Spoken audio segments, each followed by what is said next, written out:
What's going on, guys? Welcome back to the Art of Suffering podcast with Dalton Darnell. Today we have Gabe Castro, and I don't know Gabe from Adam. I'm meeting him for the first time today, so we're going to kind of jump into his story and kind of listen to his testimony a little bit, what he's got going on, and where he's headed. So, Gabe, thanks for coming on, man.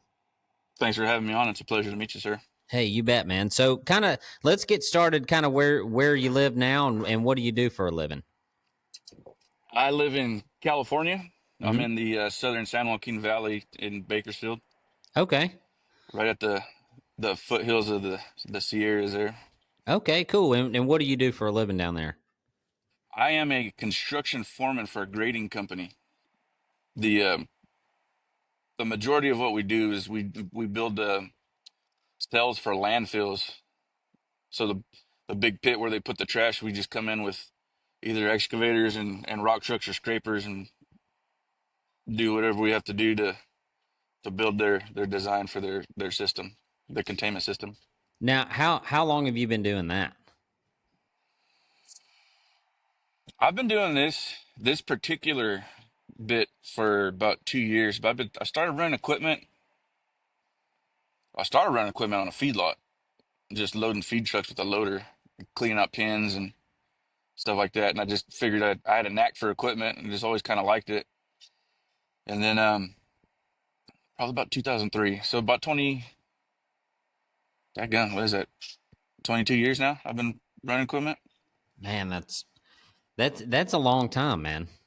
That's a long time. Well, you must have liked something about it if you've done it for that long. Does it pay pretty good? It does now. But you know what? I think so I was probably about 20 years old, and this old cowboy was on our way to go brand some calves, and we stopped at the store to get some water and Gatorade and whatnot. He said, "Why you want to be a cowboy?" I said, "Man, I love it. It's in me." He said, "You're too smart." He said, "You need to go do something else with yourself." He said, "Being a cowboy is the most overglorified and underpaid job there is." And I thought I about it for a agree. second. I I agree. was I was offended, to be honest with you, because oh man, I was trying to earn that title, of cowboy. But so that kind of always stuck with me, and I come up with this kind of half-cocked plan. I was like, well, I'll just day work and then try to work my way into a spot where I can have my own small little herd. And that's kind of what I did. So I wound up getting into the oil fields down here because there's a lot of oil down here. And I got into oil, you know, to work to try to build a cattle habit. That never happened, but Yeah, that's kind of the deal, man. Is like it's no different than UFC fighters or anything else. If the guy making the money recognizes that you'll do it for cheaper because you love it, they're going to take advantage of that. That's just how the world works. And so mhm. I've had MMA fighters on here that are like, that's exactly how fighting is. Like, you're going to fight anyway. They fight the guy at Walmart for free just because they love to beat people up, and it's interesting to me. And I asked the question because you find somebody doing, that's been doing something for that many years. And I posted on Facebook not long ago that I was needing to hire help in the rope shop. And I start everybody out at $10 an hour. And everybody in the comments was like, you can't live on $10 an hour. You can't live on $10 an hour, yada, yada, yada, which is true. But the fact remains that you have no skills. Why would I pay you if you have no skills? Like, what? So I'm supposed to bring you in for a lot of money when you can't tie a rope? You can't do anything? What the heck? I think I day worked a good 3-4 years before I ever even saw a check. I mean, you know how it goes. Bouncing around ranches around here. Buddies, hey, we need a hand. You come work. The boss barely talked to you. You know, and you're working for free. But I mean, I didn't care. Like I said, I loved it. But Yeah. they wanted to see what you were about before they even thought about paying you. No, 100%. And it's part of being young, man. It's part of knowing nothing. And that's where, like, I don't know if it's because of the internet or whatever. And my son's big thing right now is, Dad, am I smarter than you? Dad, am I stronger than you? Dad, am I? And I always tell him, you're six smart, and I'm 33 smart. You're six strong, and I'm 33 strong. Meaning, I've been on the planet for 33 years. So, like, it's not going to measure up yet. You got to keep working after it. And that's not to say that there aren't people younger than me, smarter than me. But the fact of the matter is that if you're going into the workforce and you, quite frankly, have zero skills that can benefit the person hiring you, your approach to this situation should be one position, and that is hat in hand. Mm-hmm. Hey, I need a job, and I need somebody to teach me how to know how to do something. Yeah. And that's it. And you did that.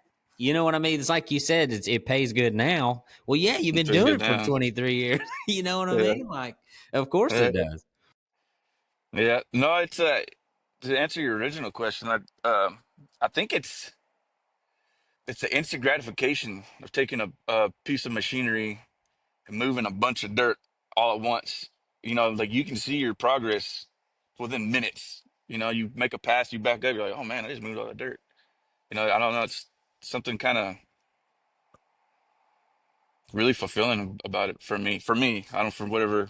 And you know what's weird I've noticed is operators, for the most part, every single one of them have the same exact personality type. And I'm not exactly sure what it is about a certain kind of person that is drawn to equipment, but they're all the same. All of us for some reason.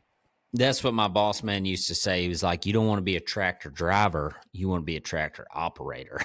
I Hmm. was You want to not, be the dude. operator. I was not. I was terrible. I'm telling you, I'd beat the hell out of a tractor trying to get that list done.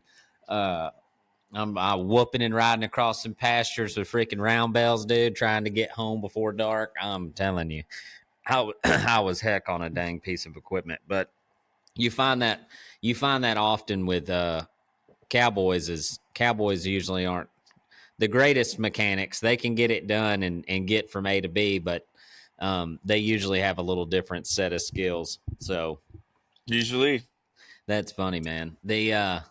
So you said you got a little herd going now, like you got a little place. No, sir. No, that was the goal, but that didn't happen. That never I happened. can So totally understand that. you know what? I was working for this outfit, and this old man told me he was the owner. He said, and he's got pretty big place. It's like, well, California big, I guess. It's I think just north of 10,000. And he said, "You know how to make a small fortune in cattle?" I said, "No, how?" He said, "Start with a big one." I went, "Oh man, that's not a good sign." No, but it's true. I mean, dang it, man. The only guys that I know of that make money are the yearling guys. Hmm. Like the yearling deal makes money. If you got land, you can make money. And I'm sure feeding them feedlots do well too. But there's little pockets of guys who've got it figured out and do a good job. And then most everybody's got a tax write off is what they're hunting, Yeah, which stinks. But I mean, it's how it is, man. I mean, what are you supposed to do? It's like it's the best tax write off in America. So buy freaking 50 head and stick them out there in your yard, and now everything's a deduction. So yeah. I I got big hopes for trying to get some ground down here to run yearlings on, and hopefully we'll see. God's doing a lot in my life, and none of it has anything to do with cowboying. It all has to do with people and his kingdom. So that's what we're focusing on right now. Um, Where's down here, if you don't mind me asking? I'm in Alabama. Okay. Yeah, central Alabama, dude, sweating it out. We're originally from here. We moved the company to Oklahoma. Probably, I guess it'd be about 5 years ago now, and we lived there for four years, and then we moved the company back at January of this year. So, and it's all online sales, so it doesn't matter. We can ship to anywhere, but it's an okay place to live if you don't mind sweating. but my family's from here. My wife's family lives here, so we got a lot of help with the kids and stuff, and so she's into that. But hey, if you don't mind me asking, so is Castro? So you Mexican or So I'm Indian? half native. I'm half native and half Hispanic. Holy crap, dude! Are you like the Yeah. greatest roper that's ever walked the face of the planet? No, Because not even close. the Indians, dude, the Indians and the Mexican guys I've worked with it's like a different sport. Do you hear me? Like me as a red bearded white dude will never have the same abilities. I'll tell you this. I've gone to goat ropings. Do you know what a goat roping is? Mm-hmm. They make the Indian kids rope with a piggin string and they still beat the crap out of you. They're healing with a piggin string and they're like, woo. I mean, it is the dumbest thing I've ever seen. And I've been telling myself for about 3 years, I'm like, I have to learn Spanish. And bucket list, I got to go rope with charros in Mexico. Like, I just to be around them and watch what they do, man, it's just nuts what those guys can do with a rope. And I'm pretty handy with a rope. Like, I can rope, but nothing compared to, it's just the culture, I guess. It's what those guys do, Well, where we're at, there's such a huge excuse me, such a huge Spanish influence. The Buckaroos and the Californios, they're real big over. Well, not so much anymore, but when I was a kid growing up, dude, big conchos, big associated saddles, taps, all that. And dude, I remember that I knew this kid, Bear Ryan. Yeah, Bear. He was braiding riata at, I don't know, 10 years old, braiding himself a rope, like a 80-foot What? riata. Yeah. We walked out to his dad's little shop and he's back there just braiding rope. But I've been to, so a buddy of mine, we went to go sell some horses or drop off some horses that he sold. And is that this Mexican guy's place, and him and his buddies, they were just running these 2-year-old colts down this alleyway and grabbing the hind foot as they were running by, and they would dally off on the big Mexican saddle horns. And they would dally off on the big long riatas, dude. I mean, and just smoking rope as they're running down this. And I was like, what in the world are they doing? In my mind, I'm like, that's a wreck waiting to happen. But I mean, dude, like as fast as these things could run on by, they would just flick it out there, bam, land a foot, dally off, and I was like, holy crap. Dude, it's crazy. So, like, a big part of what we do selling the ropes is educating people on the ropes. Like, that is probably 90% of my job in marketing, is to teach people the differences on the ropes. Well, we sell a wax cotton, and all of our cottons come out of Mexico. They come dry. Then we wax them and stretch them and really break them in for people.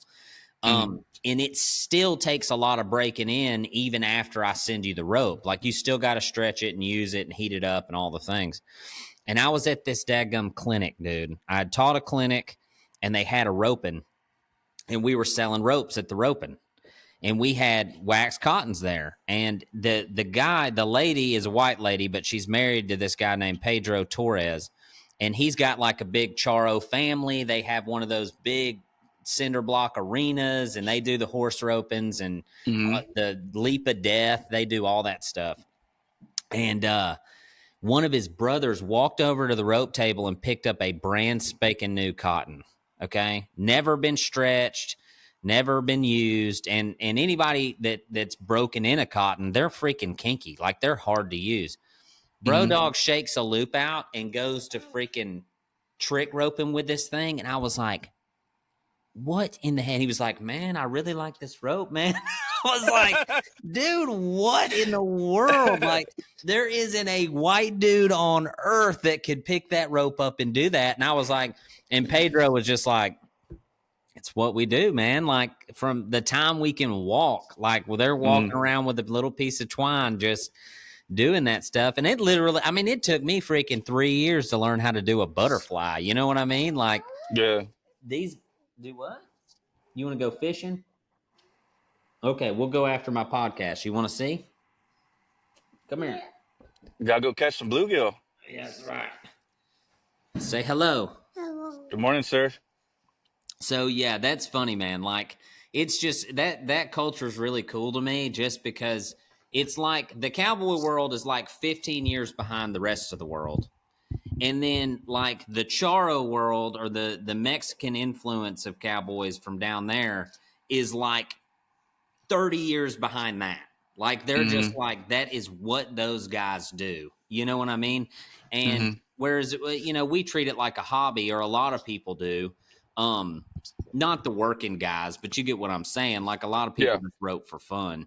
Yeah. And it's just really neat to me that I would love so much to go to. I got to learn Spanish first. And it's crazy the amount of Spanish speaking people, which I think, what do they speak in Brazil? Portuguese, maybe? Yeah. Like Brazilians, Mexicans, they're like, I probably have more followers from those two countries, or at least as many as I do in America. Really? Because that's what those guys do, man. I bet like 60% of my comments are in Spanish or Portuguese.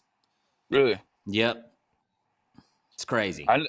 I bet them Brazilian Cowboys down there, they probably don't play, huh? No. Going off of their bull riders, they're Yes. serious about it. Yeah, those guys that's what they do, 100%. You know, I hope this isn't offensive, but I was kind of surprised to learn that you guys were from the South with the style of roping you do, because I just assumed everybody down that way was kind of like Texas, where they tie off hard and fast. You know what I mean? But you They guys are are. all about that big loop buckaroo style roping. I like it. Yeah, so they are. So traditionally speaking, you're going to find about 5 to 7 guys in the entire state of Alabama that pack a 60. And it's one of those things. My dad, 20 years ago or so, saw a video. It was the Martin Black video. It was an instructional video of them branding. And he's talking about all the different loops and stuff. And so Dad just took that video and applied it to Dr. Neerlands. It was like, okay, we can use a hula hand, we can use a backhand or whatever. And then swap to a Wade saddle, and it's just easier on the calf.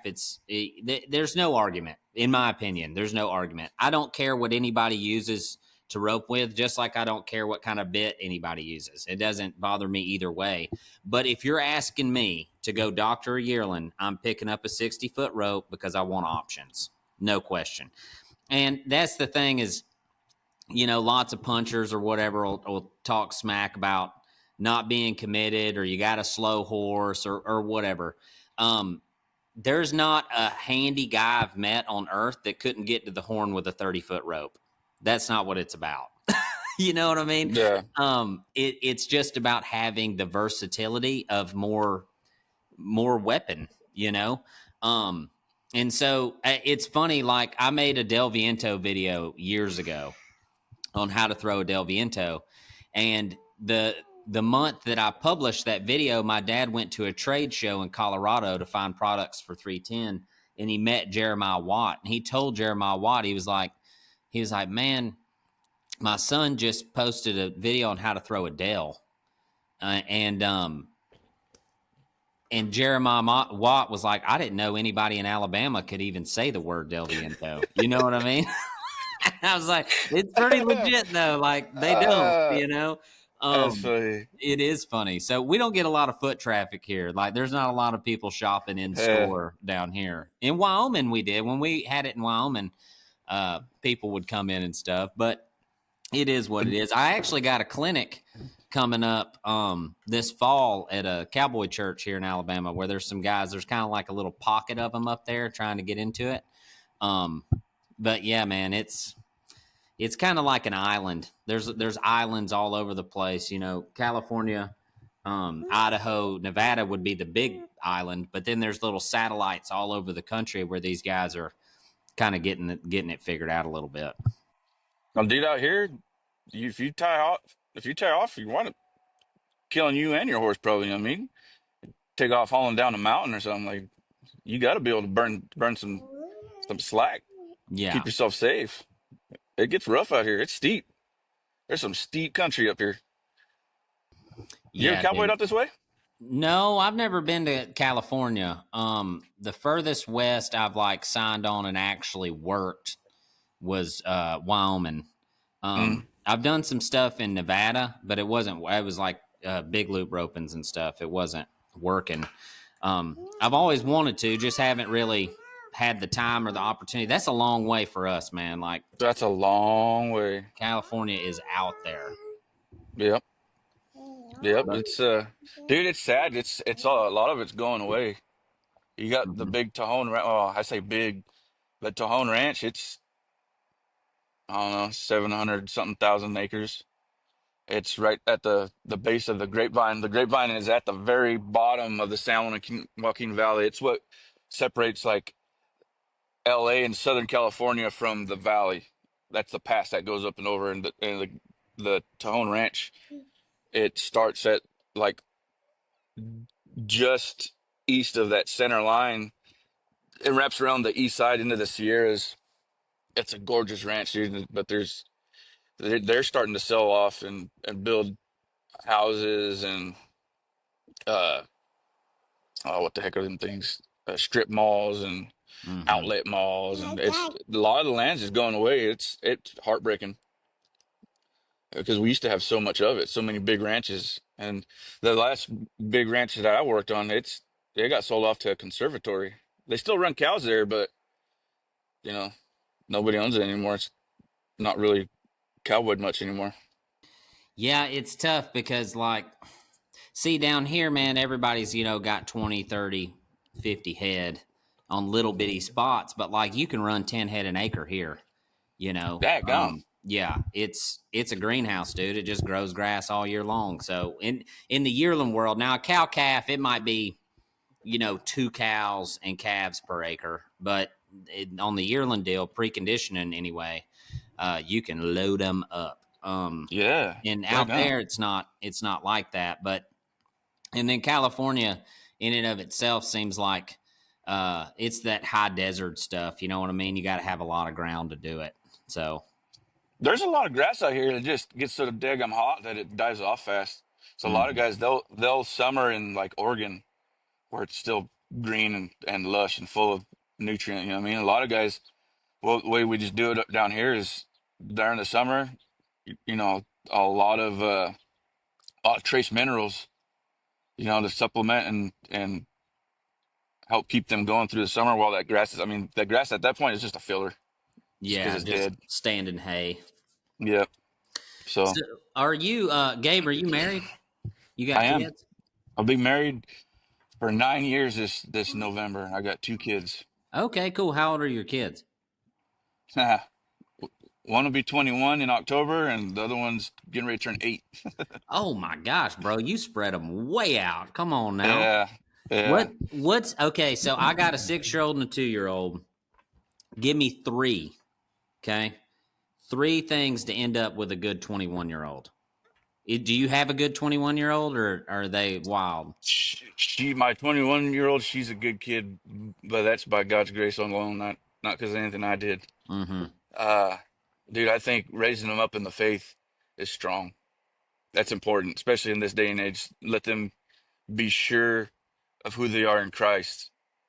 Um, their faith, their work ethic, and patience, I would say. How do you instill work ethic in a kid? This is Put something them I've run put them into. to work. Just put Put them to them to work. work. Don't let them Yeah, quit. yeah. Dude, well, I mean, I tell people, and I don't think they believe me, but I tell them, like, when I was growing up, so I was raised by my granddad. Uh, and dude, he's from the greatest generation. You know what I mean? He started working in a salt mine at like 14 to support his family because his dad Lord died. have mercy. And you didn't have an option. He was going to work. I grew up in the country, and there's always chores to do. So whether it's, hoeing weeds or fixing fence or whatever it was, especially when he was home on the weekends, because granddad was a mechanic, we'd wake up. He was up, 5 o'clock, 4 o'clock in the morning, and then he'd get me up about 6. We'd eat some breakfast and we're going to work. And we'd be outside all day long. And I hated it. Man, I hated it. Because there was always something mundane. Like, give me a diamond hoe and hoe the goat heads or whatever. Go out, kill gophers and I hated it. But looking back now, and I tell my 8-year-old, I'm going through it with her right now. She hates it. But I tell her, and I actually explain it to her. I said, look, I said, when you're an adult, you're going to need to know how to work. I said, and for you to be successful, you're going to have to be able to just outwork everybody else. And I said, you can't do that unless you're taught how. I said, and so I'm teaching you how. I just put her to work. You know what I Man. mean? When they want to sit down and fold up on you, just nope, come on, let's go to work. I mean, I try to do it as lovingly as possible. It doesn't always go across that way, but that's just what it is. And in my experience, that's the only way to learn work ethic. Because it's usually not something we're born with.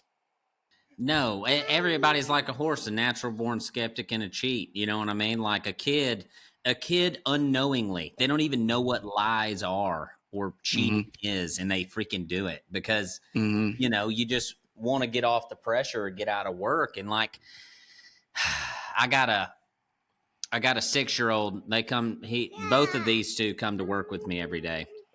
And the 6-year-old, our deal is we're going to do 20 tie strings with a good attitude, or we're going to do them all. So we can have a crappy attitude. That's okay. But then we're going to do them all. And there's thousands of them. Okay. We're talking, they're hung up there, ready to be tied, um, thousands of them. And so that's the rule. It's like, hey, we can have a you bet attitude and get after it and do 20. And that's all I Hmm. need for today. Or we can do all of them. And we've had a kind of a mantra all summer long. And I'll ask them the question. I'll say, how do you get what you want? And the answer to the question is hard work and effort. And so we're just in there getting after it. And I'll just say, how do you get what you want? He'll say hard work and effort. And then I'll say it louder. And then he'll say it louder. And then by the end of it, everybody in the rope shop's looking at me like a lunatic because my 6-year-old's like, hard work and effort. I'm like, let's go, dude. You guys are all fired up. Yeah. Yeah, I mean, I don't know how else to be because the world's Yeah. coming.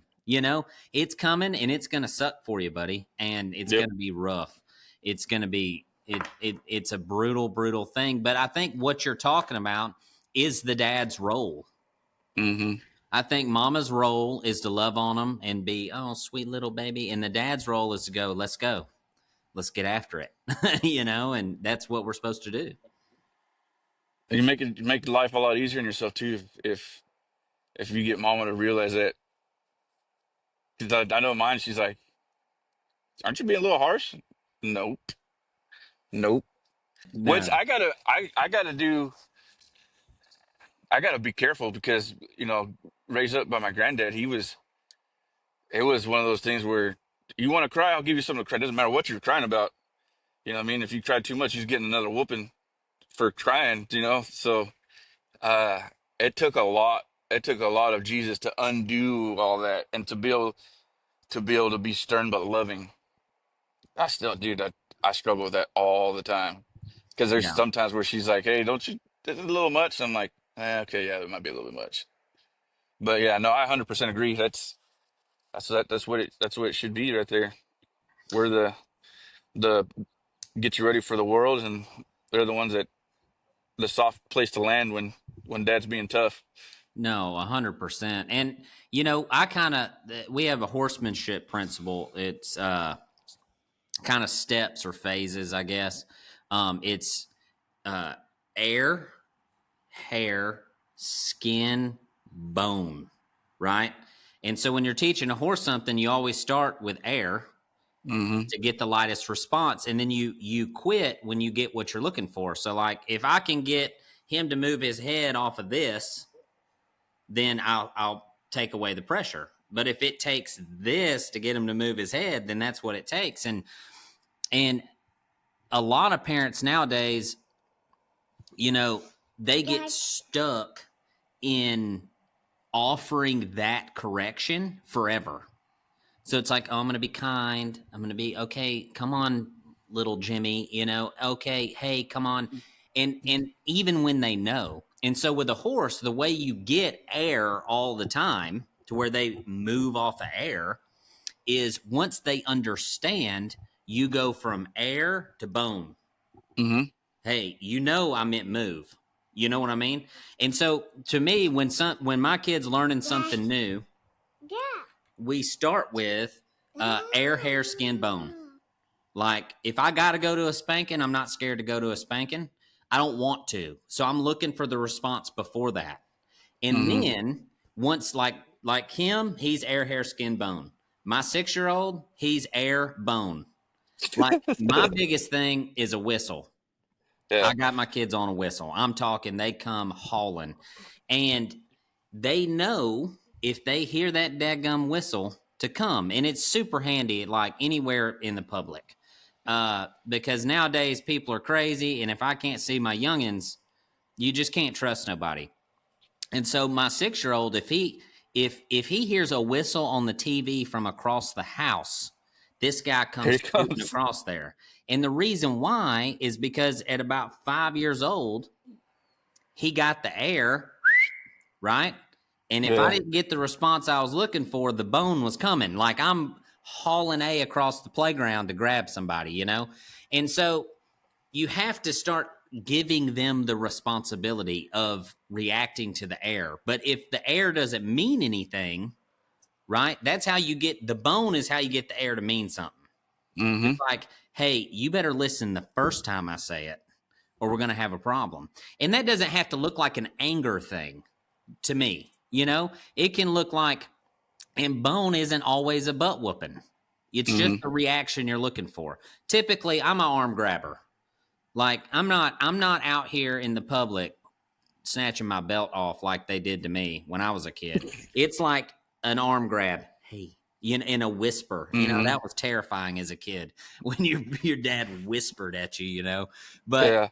I just think I I've spent a lot of time in the Gospels, like looking at how Jesus responded to his disciples. And it's really hilarious to me because I'm like Peter, you know, like I really see a lot of myself in Peter, like how he was real boisterous and just like almost, he just ran off at the mouth all the time. And like, Yeah. it's why I got a podcast, I guess. And, there's one passage in particular. You want to get down? Yeah, we'll go fishing later. There's one passage in particular. Hey, I know you want to go fishing. We got to go later. I know. We'll go later. Um, where Jesus says a parable or explains a parable, and then Peter says, "What? I don't understand. What does that mean?" And Jesus's response to that was like, "Are you listening, dude? What's wrong with you? I already Mm-hmm. told you what it means." You know what I mean? And so it was this, to me, it's this perfect example of like manly correction. It's like, hey, I'm the rabbi, I'm the teacher. When I'm talking to you, freaking wake up, buddy. Like, Mm-hmm. listen to me, you know? And that's what I expect out of my kids. If I open my mouth, I want them listening. Like, sometimes it's really important, sometimes it's not. But on the times it is important, like if you're in the road, I need a response time. You know what I mean? Right And now. so, yeah, right now, like, yes, sir. That's what we're looking Mm-hmm. for, you know? And what's funny, dude, is in today's world, people think that's mean, which is nuts. Yeah, there's a lot I could probably share on my thoughts on that, but I probably wouldn't. But yeah, man, the world has gone. You know, I keep saying that I think the world's gone sideways, but I think it's always been sideways. It's just, Mm-hmm. I mean, look at Sodom and Gomorrah. Yeah. That was that was pretty out there. It was I think sideways.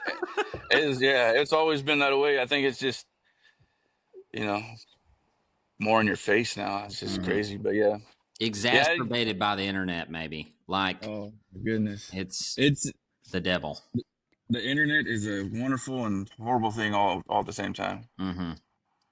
There's a Yeah, it's been so finding your content, your like your daily devotionals and stuff like that. It's still, it's obviously stuff I connect with, having been in the cowboy world for so long. Finding a means to experience Christ through a way that means something to you, that connects. It's That's really helpful, because I mean, if it wasn't for the net, like out here, I don't. dude, all the cowboys I ever ran with, they're rough, you know. There wasn't a whole there wasn't a whole lot of Jesus in it, and the ones that did, they're long gone now. So being able to find stuff like that to me is a huge blessing. But No then all question. it could also be really bad. Hang on just a second. Hey, you want what? Why don't you go get Bubba? You go eat your pancakes. Bringing your kids to work is a good thing, people. Y'all give me just a second. Come on, show me.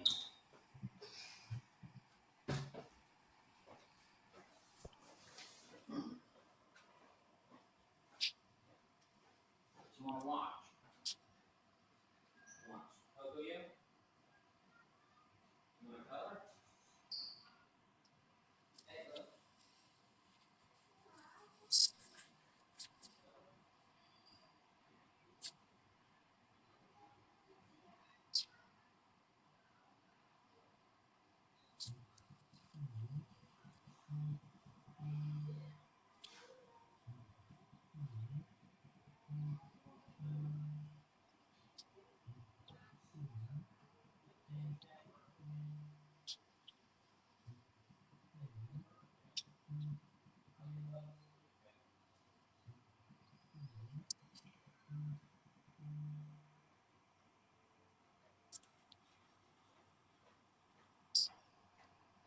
Hey, Wiley. Hey, will you come color with Layla? I can finish my podcast. You can later in color. Will you help me color, please? Hurry. Me too. Okay, sorry, Gabe. Dadgummit. That's probably not the last time that's going to happen. It's Luckily, I all got a right. good editor. No, I totally. So you were talking about the good parts of the internet, like, Mm-hmm. yeah. So I totally agree with that, and it falls under the category God uses all things for the good, but the weapons to defend against the bad is that's my most fearful part of being a father is like just the terrible shit that can get on your kids if you introduce them to those things too early. And that's the thing about it. I personally believe that like walking with God is one of those things where in the beginning you really need to sit, soak, and learn. And he's preparing you to get up and be able to walk into the world to affect other people. But you have to be pretty daggum bulletproof against sin to be able to do that. You need to be able to sit and have a conversation with a guy about porn or drinking or whatever, and it not allow it to affect you. You know, um, Yep. that's like lifting weights to me. Like you got to practice it. Like God has to change you and harden you to teach you to hate the things, hate the sin, but not the person, Mm-hmm. not the sinner. You know, that's harder than you think. That's hard to do. You know what I mean? Yeah, dude. Because I'm one of them horses that you gotta go straight to bone. You know what I mean? Like you Yeah. gotta put on a good set of rock crushers and just stick it to the sides. Just dude, uh, it's taken some hard lessons for me to get where, and I got a long way to go. Mm-hmm. Uh, I've so growing up, so like I was saying, I'm half native, half Hispanic, right? So my grandparents are Catholic. My mom, she bailed out when she was 17 or 18, something like that. She had me when she was 19. Mm-hmm. And then she left my biological father. We moved back to California. I was born in Alamosa, Colorado. We moved back to California, and she was already just from childhood, some childhood trauma. She was pretty messed up, Mm-hmm. uh, and so she, you know, she was a kid trying to raise a kid, and she wanted to. When I was, shoot, I don't know, I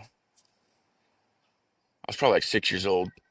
She wanted to really diving into our native side, and we was dancing in powwows and sweat lodge and all that stuff. But my mom, she was always on this journey looking for something. And, you know, obviously Christ is what she was looking for, but she was just trying to figure herself out, she was broken inside. Her brother, my uncle died when I was probably like 5 years old, and that really messed her up too. And Mm-hmm. so, I spent a lot of time around, my whole family, the combination. They're a bunch of alcoholics. Mm-hmm. That's all. Every time we get together, no matter what it was a kid's birthday, drinking. Yep. Family reunion, lots of drinking. Totally You relate. know, yeah. Somebody died, drinking. Yes. Oh, you got a promotion, drinking. That's what I grew up around, man. And I saw a lot of stuff that a kid shouldn't have to. And dude, there's a bunch of times I'd wake up. God, if my mom ever sees this, she'd probably be a little mad, but sorry, mom. It's part of the story. I'd wake up, and it'd be middle of the night. Mom left hours ago. I don't know where she went. Mm-hmm. Didn't know she was okay. This is before cell phones. Mm-hmm. So you can walk out in the living room, looking around, don't see nobody. Turn the light on. There she is, passed out on the couch, drunk, naked. And it's like, oh man, just stuff like that. You know, Mom driving drunk, and I'd reach over and grab the steering wheel because she's about to kill us, and she reached over and smacked the crap out of me. She ever Mm-hmm. touched my steering wheel, stuff like that. And so I grew up pretty rough. I grew up really angry. Um, and I think that's what initially drew me to cowboying was it was a means of just getting away. Mm-hmm. I could just go off and be off in the mountains and just be gone. And then once I really got into I realized like I love cowboying. Like I try explaining to my wife. I don't think anybody would understand unless they're actually in it. But like cowboying's not something you do. It's like a part of you. Yeah. Guys that are really in it. It's just literally who you are. The Lord just created me in a certain way, and that way's that the cowboy. But Well, you can't do the job without it. It's oh too man, hard. It's too like oh nobody would man, do it if you just like you can't make a poodle a cow dog. no, You can't do it. no, I don't think any really sane person goes off in the brush with just a No. horse and a couple dogs, roping maverick bulls for nothing. Mm-hmm. You find yourself in a bad spot. You're like, what am I even doing here? Yes. But uh, so on a ranch in the mountains, out in the back country, that's where I've always felt the most at peace at home. Mm-hmm. Um, and so, like I was saying, Mom raised us up in the native culture, and so I was I was exposed to a lot of spirituality. Like I knew there was a creator. I knew Mm-hmm. it, and I got to experience a lot of really interesting things in the native culture, and it really opened my eyes up to the I don't want to say the other side because that implies something a little nefarious, but it just opened my eyes up to what's really out there as far as spiritually. The word it's not just us here. Like there's other things out there fighting for our attention. Mm-hmm. Like there's I truly believe that there's evil walking this earth every single day, and it's a wolf on the prowl. Mm-hmm. But anyways, um, so I always knew there was a creator, but you know there wasn't ever really a relationship with God or Christ. I didn't really know who he was. Yeah. Um, and so it's just kind of the way I live my life in the world, doing worldly things. Um, having kids at 20 years old. Um, and I thought I was a pretty good guy. See, I tried to be a moral person. Yeah. Um, and skipping over all the hard stuff. I got in 2012, I think it's 2012, I got a DUI. I lost my license. I was a welder at the time, and that was like 6 months. Got my license back, went back to work, was getting caught up back up on bills, everything was going good, and then in 2013, oil completely crashed, Mm-hmm. and I was in the first wave of layoffs, and I was doing okay. I had enough money saved up for a couple months worth of bills, um, and then I ran into a buddy of mine. He was at Tractor Supply or something like that, and he was asking me if he was just talking, and I said, I got laid off. He said, well, he said, I need help at the ranch. You want to come up and work? I was like, shoot, yeah. That's that's where I'm at home. So I went and worked on this ranch and was living in a wall tent and was happy as could be. And then I left the ranch. No, it started while I was still working there. I started experience. I kept my apartment in town, and I would just live on the ranch, during the week, and I'd come back because my brother was living with me at the time. I'd come back and do laundry and whatnot. And I'd never dealt with it before, but I started experiencing some like severe depression. It was really weird because I'd never dealt with it before. And I'd say it was weird because, dude, there was times where I'd be like just looking in the mirror, staring at myself in the eyes, telling myself how worthless I was. You're a piece of this and a piece of that. You ain't this, just all these horrible, nasty things. And then I walk away, like, what the heck was that? And it happened over and over. And I could feel myself just like, it's like a black hole inside me, just sucking me in deeper and deeper. So then I left the ranch and it got bad. It got real bad. I started drinking a lot because of the depression, and that just made it worse. Um, and then one night, I was staring myself in the mirror, telling me all these horrible things, running myself down, and then next thing I know, I wound up in a almond orchard with my 243 in my mouth, and I took the safety off, put my thumb on the trigger, and that trigger went from about 3 pounds to like 150 pounds. I couldn't pull it. I tried. I couldn't pull it, and I'm just crying. And so I went home and just like trying to analyze what the heck just happened. And then the next day, uh, no, I'm sorry, the day before that, I had talked to my mom on the phone, and I was real short and rude with her. And then that happened. And then the day after that, I called my mom and I apologized. I said, "Hey, I owe you an apology." I said I was really really mean. I said I just been struggling with some stuff. I said I don't know what's going on, but I'll get it figured out. And she said, "Are you suicidal?" And I said, I didn't want to answer that question, and I Your just told mom her, said that? yeah. Golly. And so Straight to the point there. yeah, yeah. And so then I thought about it. I didn't want to admit it to her, but then I said, yeah, yeah, I am. And at the time, she was at a point in life where she was um, getting to know Christ, and she was going to this church here in town, and she asked if I would reach out and talk to this certain pastor, and I kind of played it off, and I didn't really want to. And she said, "I want you to promise me you'll talk to this guy." And I said, "Okay, Mom, I promise." And then so then we hang up, and I put the phone down, and I'm thinking about it, and I'm like, "Man, this is ridiculous. I don't want to do this. What's that? What's the point?" And I had one of those TV moments. Okay, God, if you're really there, you know, this guy will get back to me like right now. And so I got on Facebook and messaged this pastor and told him what was going on, and sent the message through my phone on the bed, and it was maybe 3 minutes later, my phone lit up, and I thought, oh man, here we go. Sure enough, it was him. So I thought, okay. Well, I said, if you're there, then he'll get back to me quick, and he did.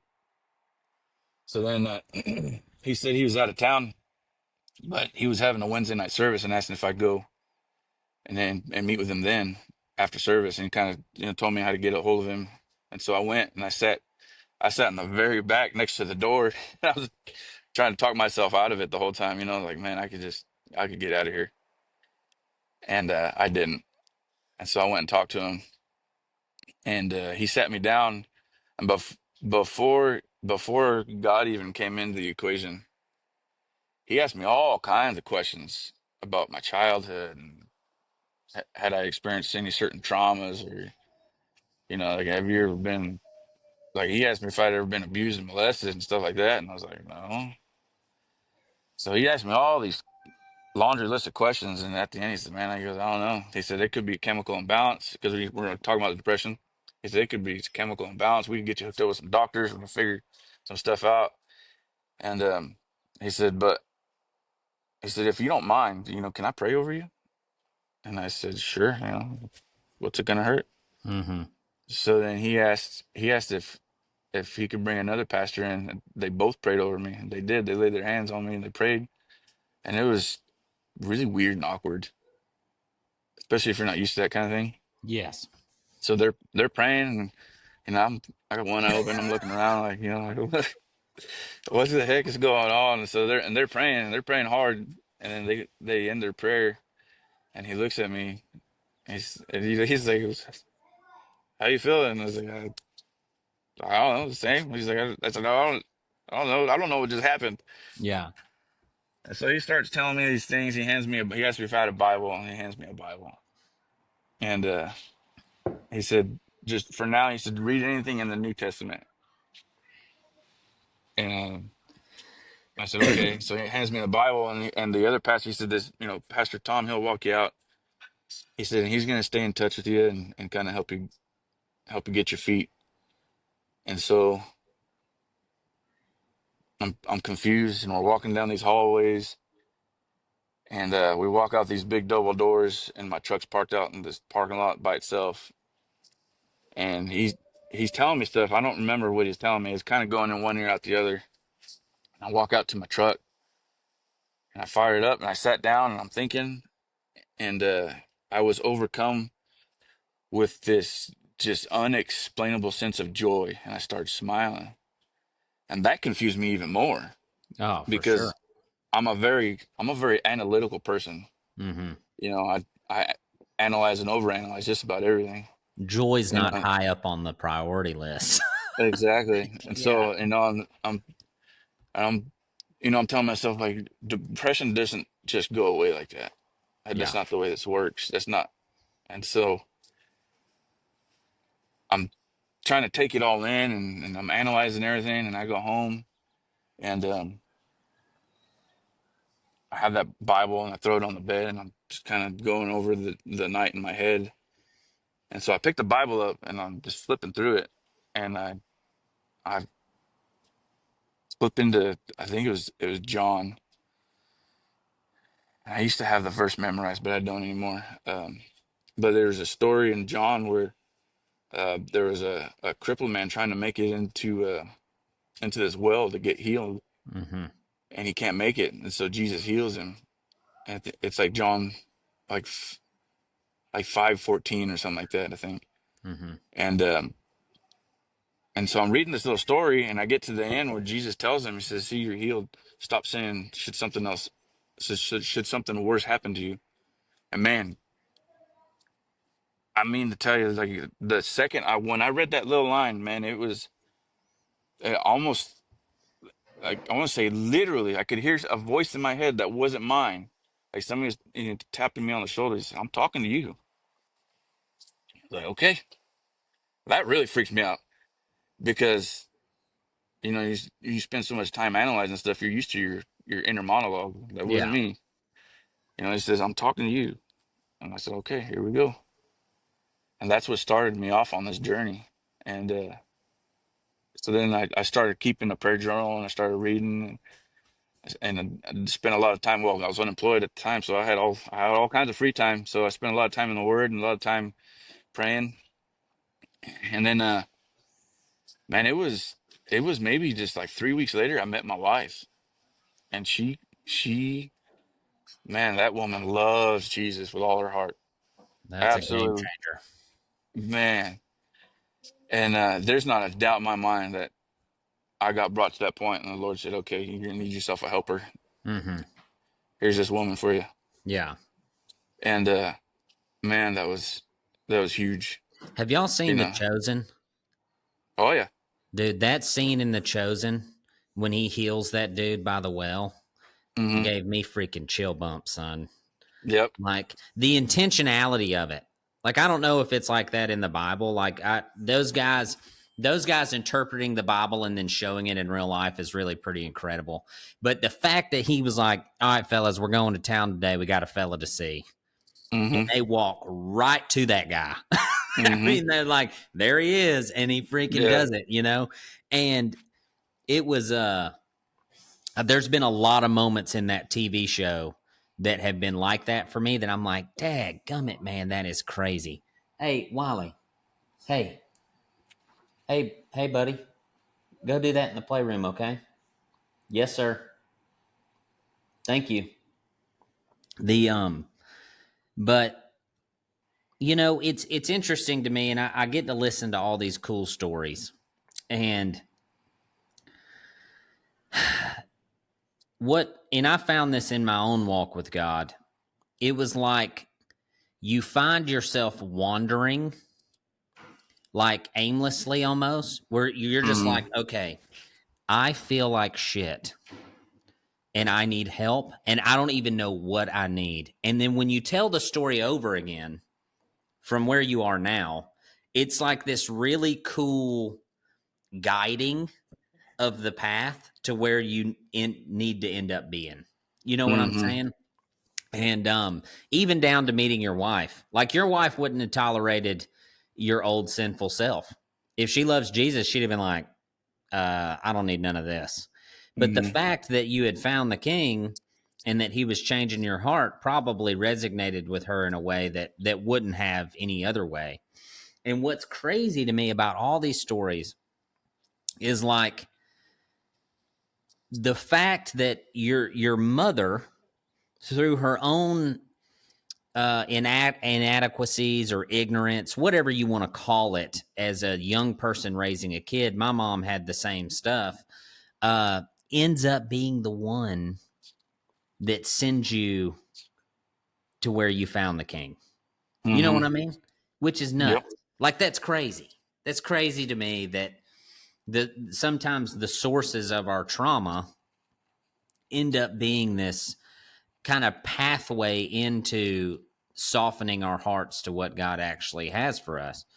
Because mine's the same way. I mean, my story is similar. Like the brokenness that ensued from being a kid to divorced young parents ends up turning me into a husband that is hunting God like ferociously to not put my kids in that same position. Like I literally have a podcast where half of the stuff I talk about is being a husband and being a father and learning from the mistakes of my forefathers, not only my own father, but his father and his father before him, in order to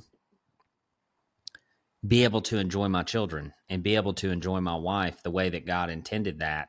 And everybody else would look at that and you would point the finger at the world would point the finger at the mistakes made by the parents, when in all reality, if you just focus on the things that God made good, God made it good. You know what I Yeah, mean? man, good, yeah.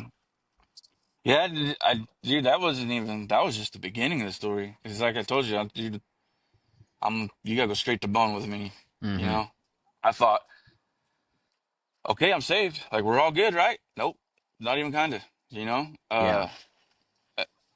dude, I just kept trying to figure it out. I just kind of kept doing the same stuff. You know, I wasn't drinking as much, but I was still drinking, Mm-hmm. and I was still, man, I was doing some stuff that I try. There was a lot of brokenness that I didn't even know was there. You know, stuff. And man, don't get me wrong. I'm not blaming anything on my raising or my childhood, but I mean, there's some fact there. You know, that the crap that you go through as a kid, it kind of molds what you're gonna be. Mm-hmm. But what you do with it is up to you. And I never even realized that there's some stuff that I'd buried down inside, and it was just rotting down in there. You know, it just kept rotting. And Yes. I had never dealt with it. And all this stuff was just leading up to me dealing with that stuff. to be healthy. But and in that journey, you know, there's still a lot of drinking, and there's a lot of stuff that, you know, just made my wife really sad and mad and bitter. She was expecting me to be this certain husband, and I just wasn't that. You know, she she was wanting me to be a good husband, a good godly husband, and I wasn't there yet. But she stuck with me, and in all that caused a lot of quarreling, and we wound up getting into a really bad spot to where um it got to the point where there was like a pivotal moment where we were like, okay, so like, are we still gonna do this or are we not? You know, it was a really bad situation. Um, and we chose each other, and that right there. So between the time I was saved and between that point right there was a lot of stuff that happened leading up to that point, and there's a lot of counseling that the Lord was doing within me, on my heart. Like I remember this one night, you know, I'm sitting there just like I'm in the shower, and I'm just like, man, why can't I get this right? Like, why am I still doing all the crap that I'm trying not to do? And I had another one of those moments where, you know, God was tapping me on the shoulder, and he said, you know, the one thing standing between you and me is your drinking. And I was like, holy smoke. And so that was a huge moment. And building up to this was one moment with my wife. When it got to that moment, it just completely wiped the slate clean. Mm-hmm. And that from there on, you know, my wife and I, we got into some counseling, marriage counseling, and it just, man, I don't even know how to explain, but the Lord just completely changed me, like, overnight. Mm-hmm.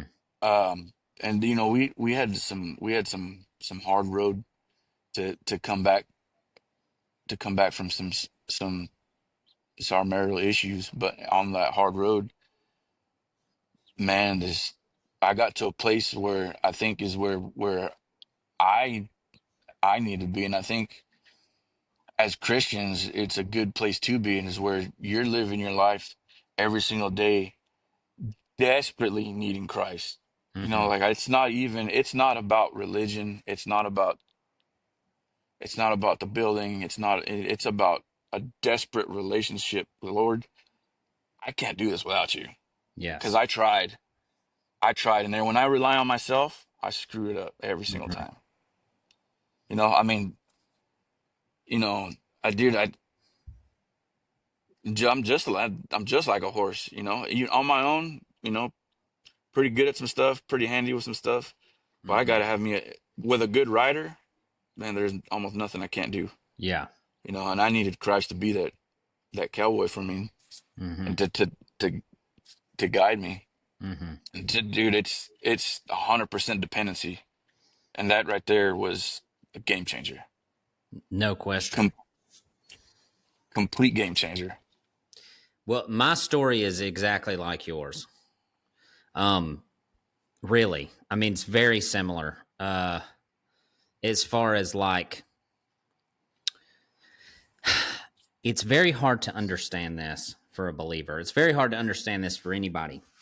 But it's literally what the podcast, what our company is named after, is Philippians 3:10. For our determined purpose is to come to know the King, share in his sufferings, in order to be transformed into his likeness. Okay. So that transformation does not happen the day you say, Lord, I'm yours. Mm-hmm. The transformation comes through suffering with him and for him. So the way we look at it, like I literally, I'm 6 weeks sober.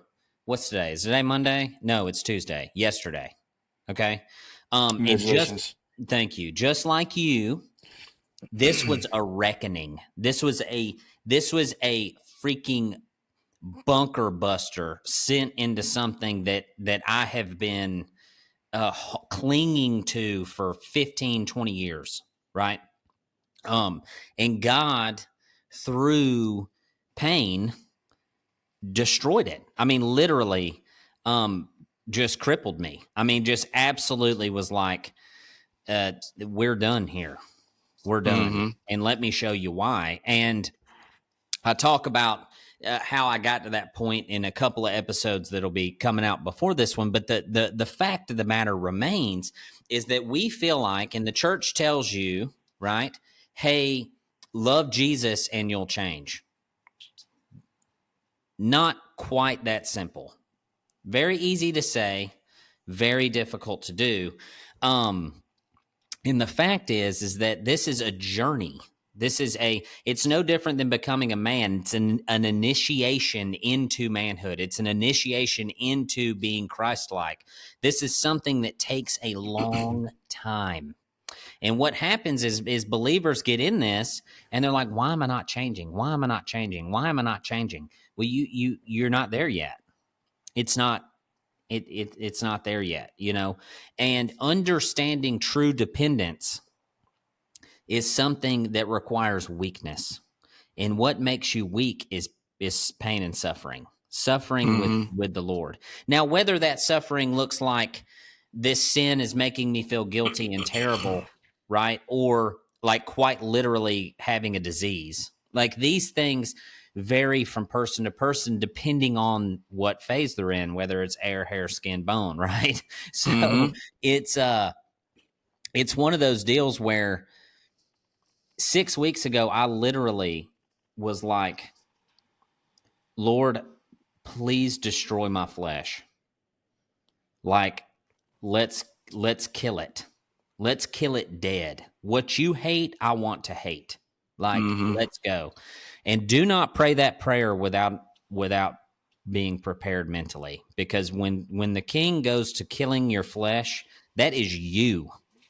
You were born in that flesh.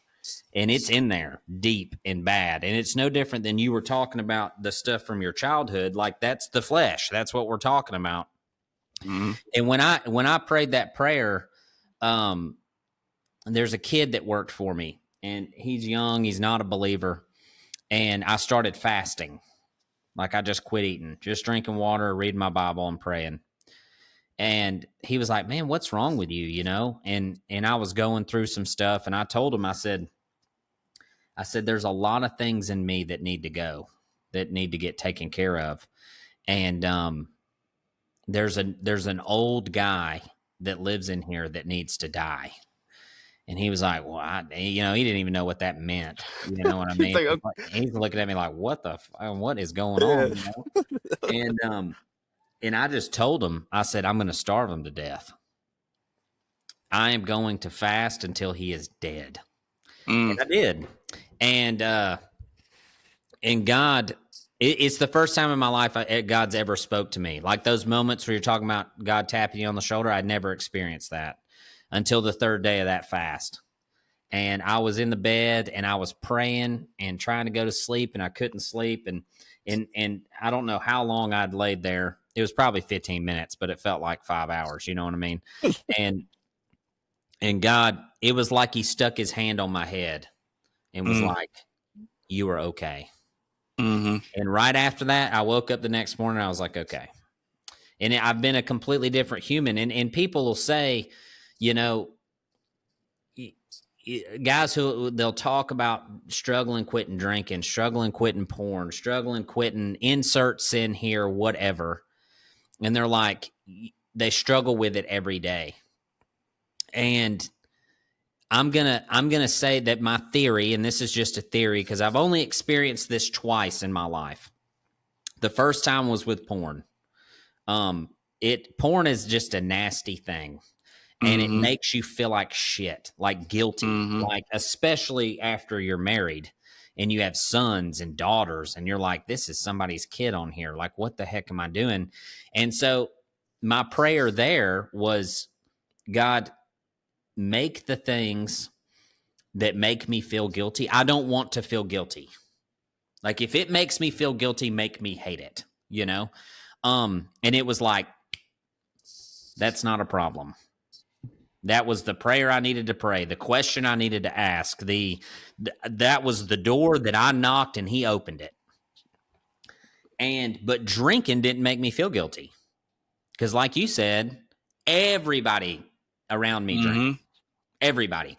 And I didn't get like sloppy drunk and slap my kids around and freaking not get up and go to work. I mean, I was a functioning alcoholic and was really good at it. Honestly, I could drink a 12-pack and get up the next morning at 5, no problems, and go to work. And so the prayer there was totally different. It was like, if it is not profitable for me, if it is not good for me, destroy it. Like, come inside of me and annihilate that part of me. And he just did it. I have not thought about drinking. We go to a nice restaurant and there's the bar and it's not a bar. I'm just like, it's not profitable. I'll have a Diet Coke, please. You know, it's crazy. It's really nuts. And I think people will sit down and they'll pray a prayer and they're like, Lord, help me here. And then they walk off from it. And they just expect God to do it. But destroying an enemy stronghold is not a gentle thing. This is not a kind, soft part of the Father. You're talking violence of action here. This is bone, baby. Like, we're freaking getting after it. You know what I mean? Like, I don't know, man. That's the only way I can think of it, because I struggled with it forever, but I didn't want to quit. I didn't want to quit. I wasn't asking God to help me quit drinking. I was just like, well, I'm going to quit drinking. And then dinner time comes and I'm like, yeah, beer sounds nice. You know, like, I don't know, man. My deal was that so there was a bunch of times where I quit. And then I tell myself that I got it under control, but it all started small, okay, I'll have a beer. Mm-hmm. And that was that one day. But then the next time, I might have 2 beers. Yep. And it would just progress until the next thing you know, I'm back to, a 12-pack or so.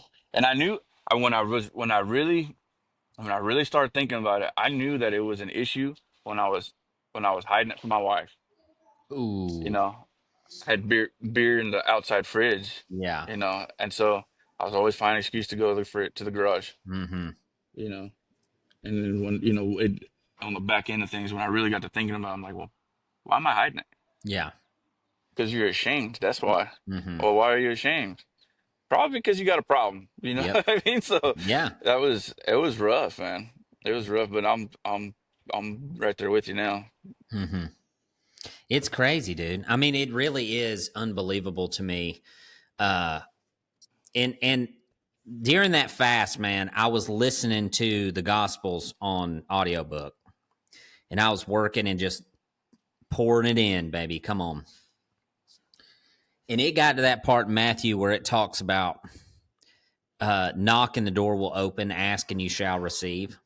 Okay. Mm-hmm. And I've had, I definitely believe in miracles. Both of my children are miracles, not just because they were born, but Wiley and Kara almost died.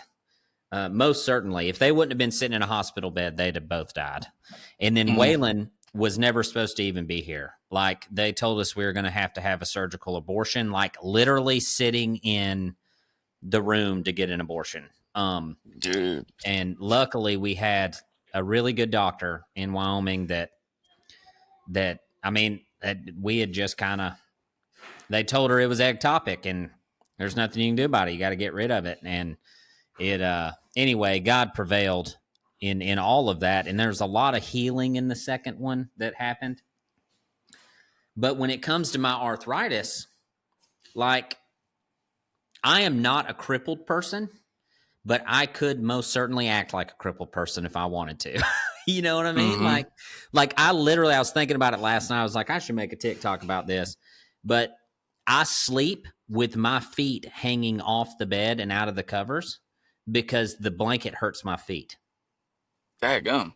Yeah, it's obnoxious. It's like, damn, this is, I didn't even really realize I was doing it until last night. I was laying there. I was like, man, I wonder why I sleep like this every night. And I pulled my feet back and I was like, well, because that fucking hurts. That's why, And so, What's that from, if you don't mind me asking? It's hey, go play, bud. We'll play when I get done.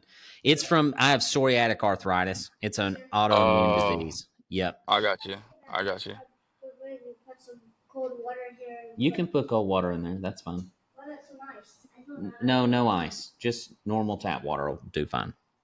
So, yeah, I got diagnosed about 7 years ago now. Well, 6 years ago. It was right after Wiley came. And yeah, it's arthritis of the small joints. So it's hands, lower back, feet, neck. Um, and it flares and goes away and comes back.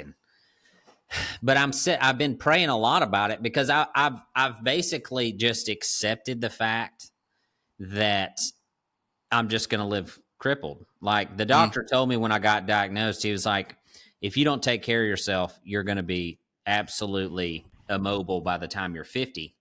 And the, oh, your phone overheat? You still there? Yeah, you're back. You're back.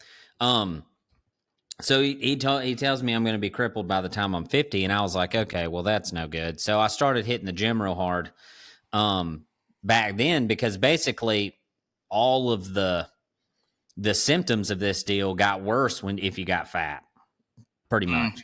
And so I just decided then that like the only way out of this was through, and that I'm going to go to the gym no matter how bad it hurts and just push. And this is my cross to carry, and I'll carry it like a damn man.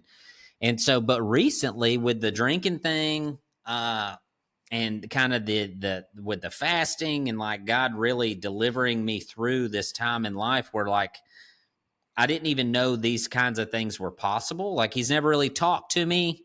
He's never really I always, had a lot of faith and trusted and he's there, but mm, since that, I my mindset towards the disease has changed a little bit. I'm like, okay, if I truly believe in the King of Kings and the Lord of Lords, and He is all powerful, and He is good, and what He has for me is good.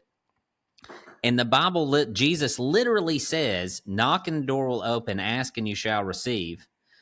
I started looking at my prayers a little different, where I'm like, "All right, mm-hmm. Lord, like." How am I supposed to carry this disease? Because the way I've been doing it really sucks, man. Like, this is terrible. So, what do you want with this? You know what I mean? Hey, man, I need you to go play, please, right now. Thank you so much.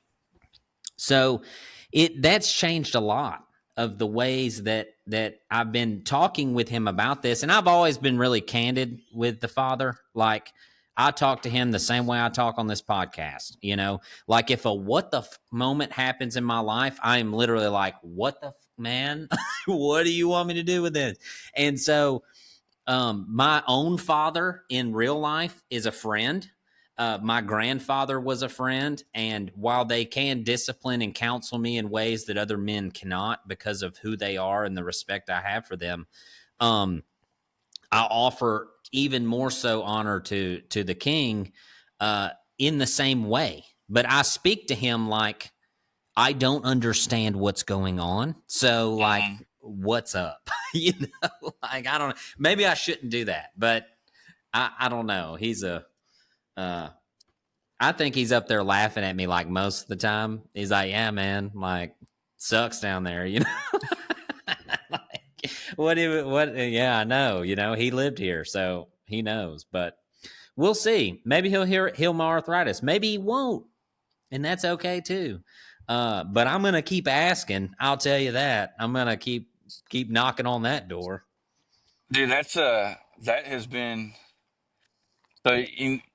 People are always talking about all the miracles and all the things that God does and saves. And we were sitting at church just listening to a sermon one time, and but the the message was, "What if God doesn't?" Mm-hmm. And I was like, "Oh, what if He doesn't? Yeah. What are you gonna do?" Mm-hmm. And that right there was so impactful. So I really appreciate it because, like you said, what if He doesn't? Yeah. He's still sovereign. Yes. You know, he's still the king. I still Well, love him. I still trust him the same, Jesus begged him. to the point of sweat and blood. Jesus begged him, please do not make me do this.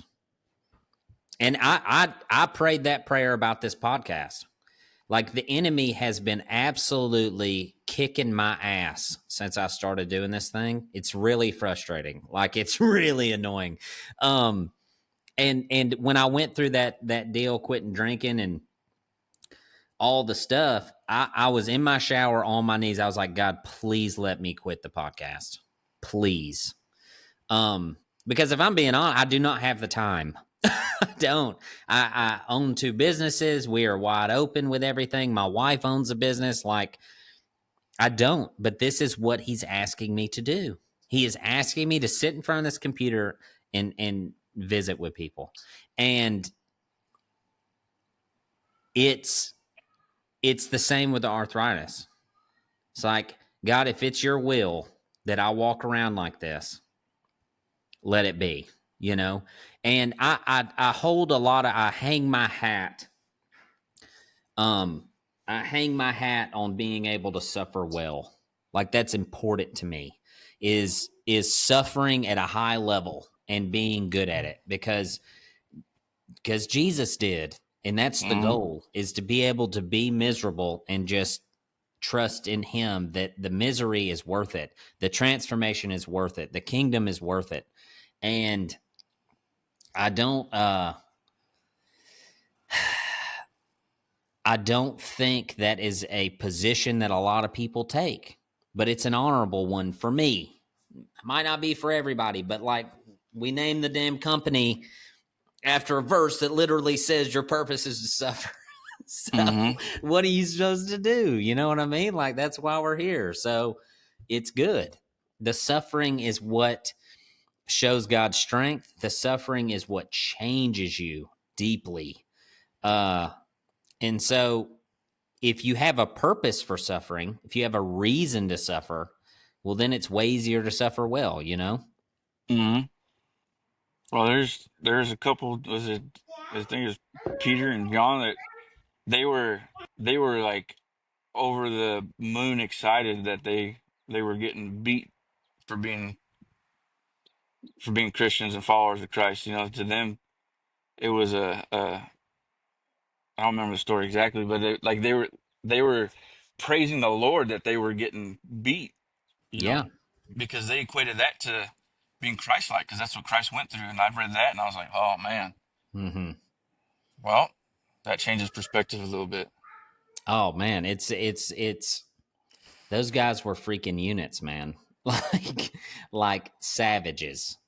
And that was a prayer that a couple of weeks ago, I've been kicking around the idea of writing all this stuff down, and all the things I learned from the podcast, all the things I've learned from my own life, and just compiling it into a book of like, and I was thinking of names, and I was thinking of names of chapters, and like kind of going through my life lessons in my head, because the whole purpose behind this deal is to share it so people can learn from it.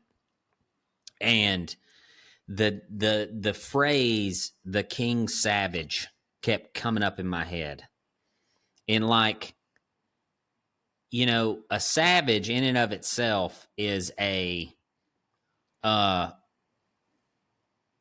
read the definition in the last episode, but it's something that is oh man, I have to look it up. I can't think of the word. The word I'm looking for. Because you put yourself on the spot. Yes. A lack of civilization, brutality, or wildness, right? Not domesticated. That was the word I was looking for.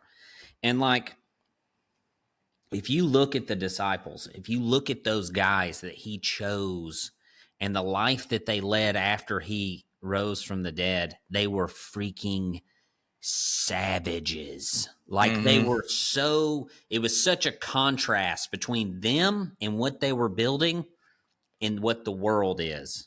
And so that is, and like, cowboys and Indians, and they called the Indians savages.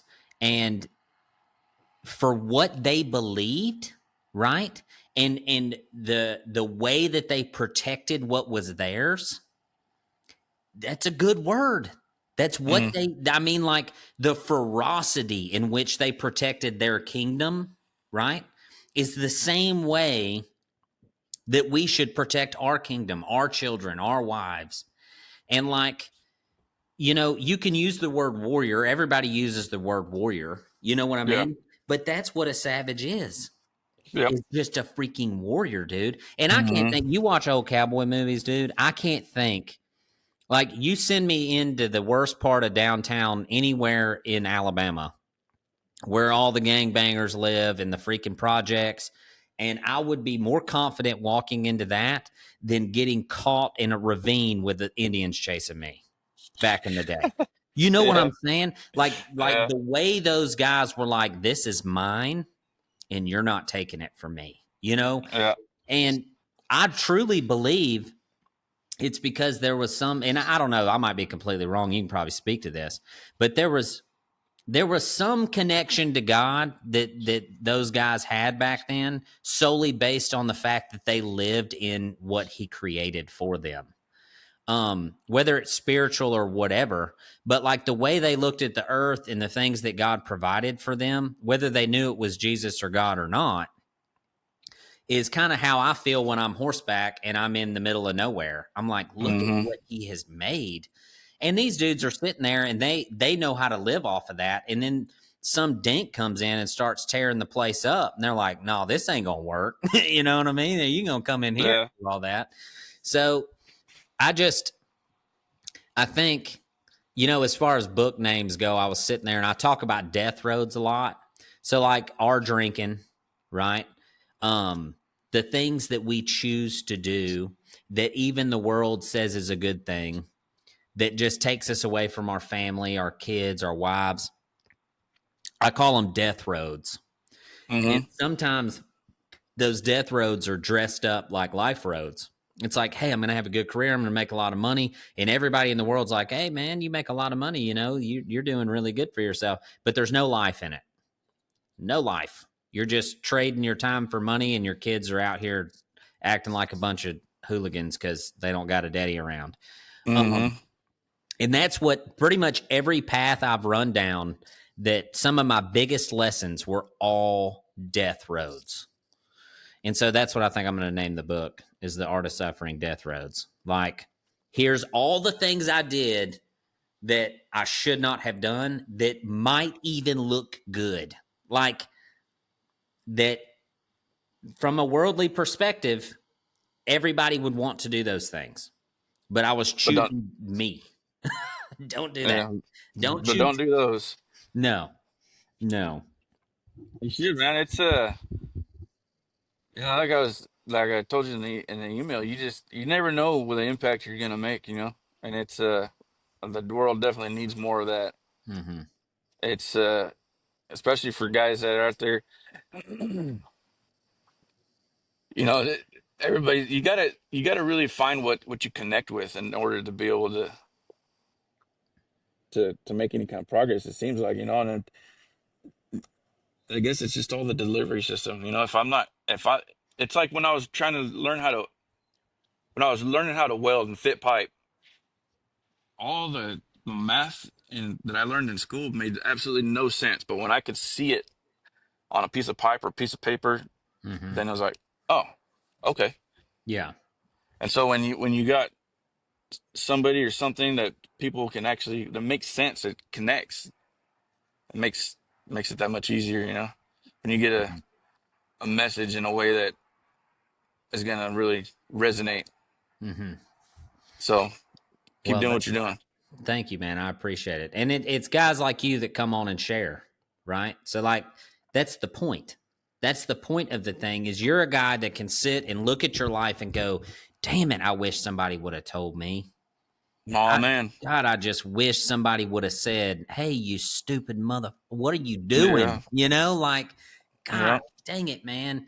And I had a Yeah. conversation with my team yesterday at the rope shop. Like, I hired a bunch of new people, and we had kind of an orientation deal.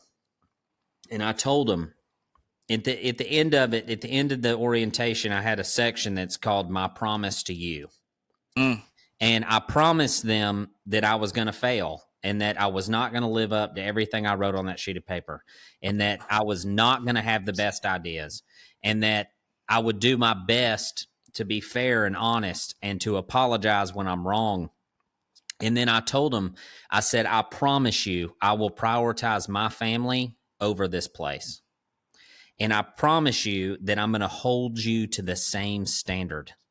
If you come in here and you tell me that you got to be at work to make ends meet, but you're missing a kindergarten graduation, I'm going to tell you to leave because you're picking the wrong thing. And I'm going to pay you anyway. Just go. Because that's the thing, man, is that everybody's looking at it from a profit and loss standpoint of like, we got a business to run, yada, yada. We're here making fruit, dude. We're making people. And those people, by nature, are going to have to work hard. If they come in that shop with me, and I will outrun every damn one of them, because leading from the front is the only way to get anybody to follow. But the fact is that if I have a choice between my wife and that rope shop, I promise you I'm going to pick my wife. Every time. Every time. And if we hold that standard to one another, and see, that's the thing, man, is like a guy will sit there with you and watch you choose the wrong thing, even though he knows, and won't say nothing. He won't say nothing to you. He'll just go, man, you kind of working a lot, man. Instead of just saying, when's the last time you kissed your freaking wife, buddy? You know what I mean? Yep. And when's the last time you went home and just played with your kids? And then not, it's not a rhetorical question. Answer the question. When's the last time you went home and played with your kids? And then look at the guy like, and when he says, man, I can't remember, go home and do it, Bill. What? Like, what even matters out here, you know? And those kinds of conversations with men are the ones that I wish somebody would have said to me. Like, and that's why I have them on the podcast. It's like, if the 150 people that listen to this episode, the 2,000 people, however many people listen to it, if 5 of those guys are like, I'm going to go home and play with my youngins, well, then it's a freaking home run, baby. We did it. Yeah. It's good. Yeah. But they're hard to have conversations. That's why community is so important, man. And it's, dude, I've always been just by nature a very kind of stoic person. You know, I don't really get close with folks real easy. And so if you know, it's important to be able to make a connection with people, to be able to do that. You know, so you can say, hey, man, you sure about that? Yeah, right. Yes. You know, that's it's a valuable commodity, and especially in this day and age. For sure. It's hard to find, but that's the goal, is to build it. And that's what you're doing. Today, sharing your story, that is what you're doing. Whether you know it or not, whether you're just like, oh, it's a cool podcast, and he's taking guests or whatever. But what the King does with it is just you being willing to sit here and go, man, I fucked up plenty. Like that. And that's what's crazy, dude, is that's all it takes. Is like somebody who's willing and humble enough to go, God, I am nothing. And the fact that you've done anything with me is unbelievable. Like, blast God's strength in a way that it's recognized, it's relatable to people. They're like, oh man, I suck too. Yeah, we all do, man. Like, just because your daddy was a Baptist and he pretended to be perfect, don't mean he was. Yeah. Just because your granddaddy was a preacher and he was perfect and everybody came to you and like, he loves the Lord and he blah, blah, blah, blah, blah, and you didn't feel like you could live up to it, doesn't mean he was. Yep. And it's a failure in manhood. It's a failure in the initiation process to fool your children and their children into thinking that you are. Mm-hmm. You failed. It's okay. I love you anyway. God showed it to me, I guess. I don't know. But if I live my life right here and go, man, these are the roadblocks I hit. These are the mountains I jumped off of. These are the bones I broke. And I hope you don't have to. If you do, I'm going to love you anyway. But I don't know. Hopefully you can at least skip a few of them if I share them. And that's what I hope for my sons. That's what I hope. I hope I can surround myself with other men like me. They can learn from me. They can learn from them. And then by the time they're my age, they're wise. That's the goal. That's the goal. That's the goal. Save somebody some of the pain I went through. Exactly. So, Gabe, man, thank you so much for coming on, man. It was a great conversation. I'm gonna hang My on. pleasure. Let me save your I'm gonna save your number real quick. Man, are you getting like 5 billion spam calls a day? Like, it's out of hand. Well, these people need a job. It's freaking nuts. Not so much anymore. Gosh, they're blowing me up. Gabe Castro. Sweet. All right, brother. Well, I'm gonna go tie some ropes, man. Don't forget, you got to go fishing. That's right. Yes, that's an afternoon project. It's like 100 freaking degrees here. They ain't biting right now. Yeah, I'm sure it's 100 degrees and probably 99% humidity. Huh? Yep, we're gonna have to swim to the car as soon as we open that back door. Yeah, dude. Well, good luck. Yes, thank you so much, man. Well, thanks for coming on, brother. Stay in touch, dude. Keep me posted, and we'll do it again sometime. Hot part. Thank you. All right, take it easy, buddy.